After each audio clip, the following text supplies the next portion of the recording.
Scott, I haven't talked about this at all today, and I'm not sure what sort of the ramifications would be for Canada. The U.S. government is shut down, and from everything I'm hearing, it's not necessarily going to end anytime soon. So what does it mean, and will it affect, or do we know what will happen? These are imponderable questions, aren't they?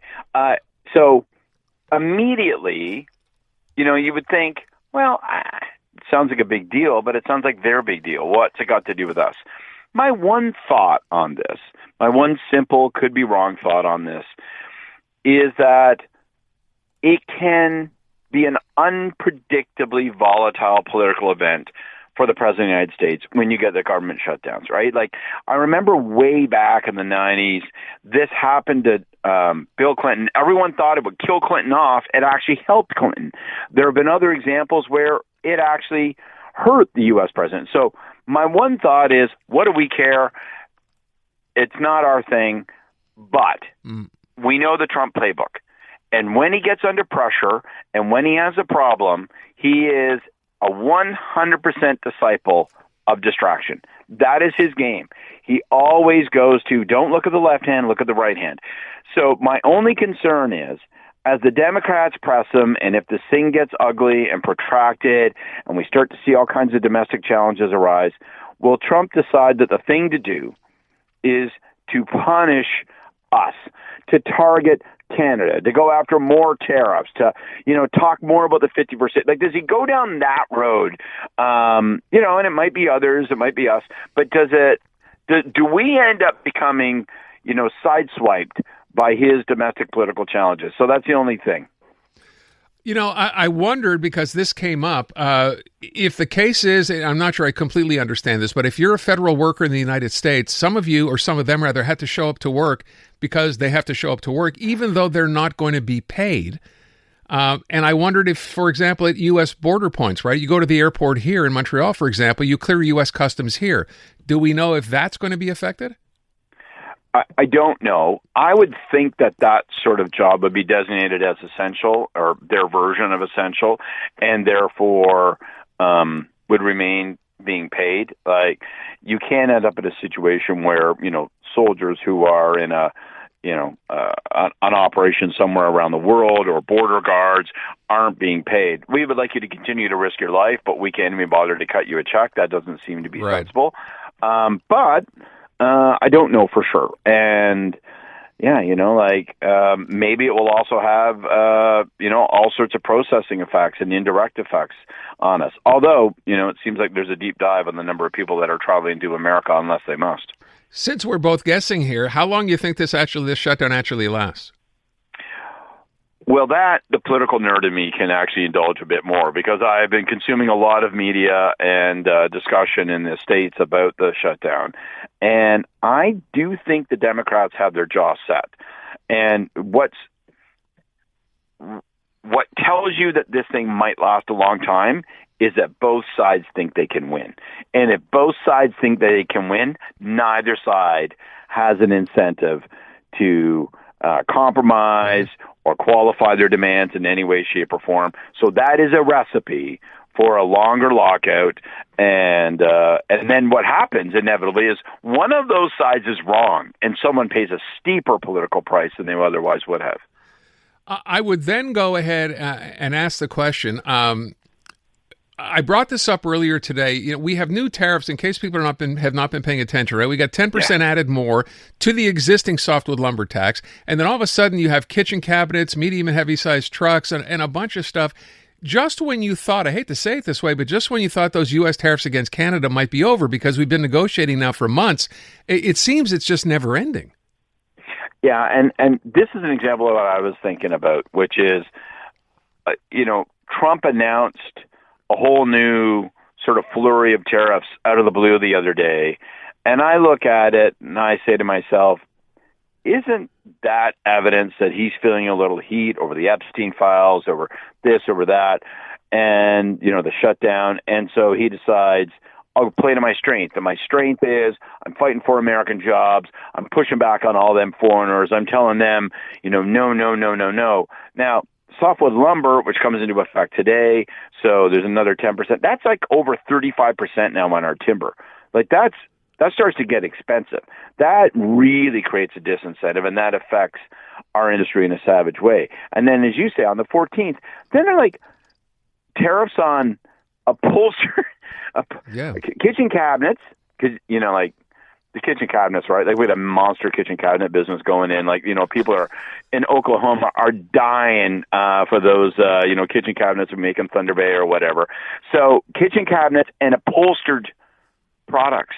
So like a wingback chair from Canada. And by the way, this is all activated under a national security emergency clause, right? Because you can imagine that all of those wingback chairs that are being, you know, built in Montreal, they obviously represent grievous national harm to the United States. It's obviously a security issue because we could be smuggling, like, you know, tiny soldiers in those chairs. Or fentanyl, right? Yes. Yeah, one absolutely. or the other.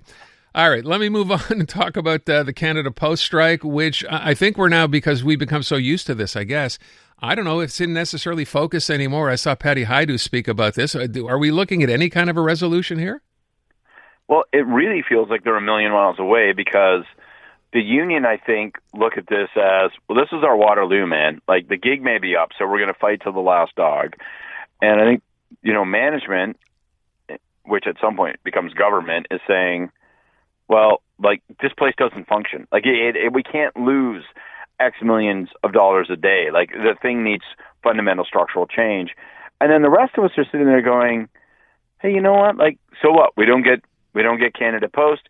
What I find most fascinating and kind of sad in a sort of melancholy, nostalgic way, I don't feel like anybody gives a damn. Like, I don't see anybody flipping out about it. I go on news like twice a day, every day, and no one's like even asking me about it, you know? Like, it doesn't feel like... In 1978, when there was a strike, I was a kid, and it ground the country to the halt. It was the number one... It was like any other political issue had to be pushed off the agenda while the government dealt with the emergency of a Canada Post strike. And now it's kind of like, nah, whatever. But I will say this. Out of reflex today, when I left my house, I looked at my mailbox. There was nothing there. And I felt like Charlie Brown on Valentine's Day. I was so sad. You know, they're supposed to still be delivering, I haven't heard this from listeners today, government checks, right? So if you're on Social Security, old age pension, you're supposed to be getting your mail, right?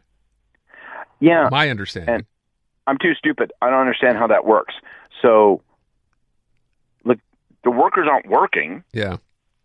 Are they working solely to carry that? Like, that doesn't make sense. They're only carrying those. So then, but you can't have, like, who's doing that? I don't know. So management, or are they arranging for a separate delivery of those checks? I don't know. I'm like, this whole segment, I apologize. This whole segment is like, Scott doesn't know. That's what we should call it. Scott doesn't know what's going to happen here. Scott doesn't know how they're delivering the checks, but they say they're delivering the checks. How seems a little strange to me. Yeah, that's what they said. I mean, that's what they're kind of forced to by the government. This happened last time as well. I remember that being the case. But you're right. Who's delivering it if it's not them and they're on strike? I don't get that either. But I guess we'll both find out at the same time. You've been following what's going on in Quebec. National Assembly back in session. Did you hear Francois Legault's speech? Did you see him holding up his biceps like this, doing the Rocky thing? Did you catch that? Yeah, I know. And listen, more power to him, right? Like, I've been twice in my political life. I've been in situations where our backs were against the wall and it did not look good. And both of them ended like Butch Cassidy and the Sundance Kid. You know what I mean? Like, we went charging out and all of a sudden we turned into a sepia-toned former picture, right? Like, and I really feel like they've got themselves in that tone, which is like, you know what? The only thing we have to fear is fear itself, and we're going to go out there fighting, and we're going to like bring in a new agenda, and we're not going to... And I don't know, man. Like, until proven otherwise, I am operating on the thesis that this government is deader than John Lennon. It just feels like it's over, man. Okay. And I hate to say it, but it all just kind of... There's a thing in politics where, like, when the polls are so bad and you strike that defiant spirit, it doesn't seem defiant. It seems kind of sad, and even your opponents kind of shake their head and go, "Oh man, all right." We shall see. Okay. By the way, I don't know if you heard it today. I'm going to play this. It's a really short clip. Yves-François Blanchet, of course, the leader of the Bloc, was asked about, the budget and Mark Carney not getting a whole lot done. Have you heard this? This is great. He's going to compare him here to Superman. Listen to this. Mr. Carney, who has been elected, saying, I'm the new hero. I'll come from the sky with a cape. I will start negotiation 1 week before the election. I will fix the tariffs, and I will start a negotiation for a new trade agreement. 6 months later, we have seen nothing of it. Nothing of it. All right, sir. Thank you. So there you go. Well, I mean, what can you do? It's not Mark Carney's fault that Donald Trump has a block of Canadian kryptonite and that has dulled his powers and left his cape not flapping in the wind. I don't know. It's interesting. A bunch of politicians. I'm actually interested in this effort because it is a natural opposition argument to say, hey, man, you haven't got these results.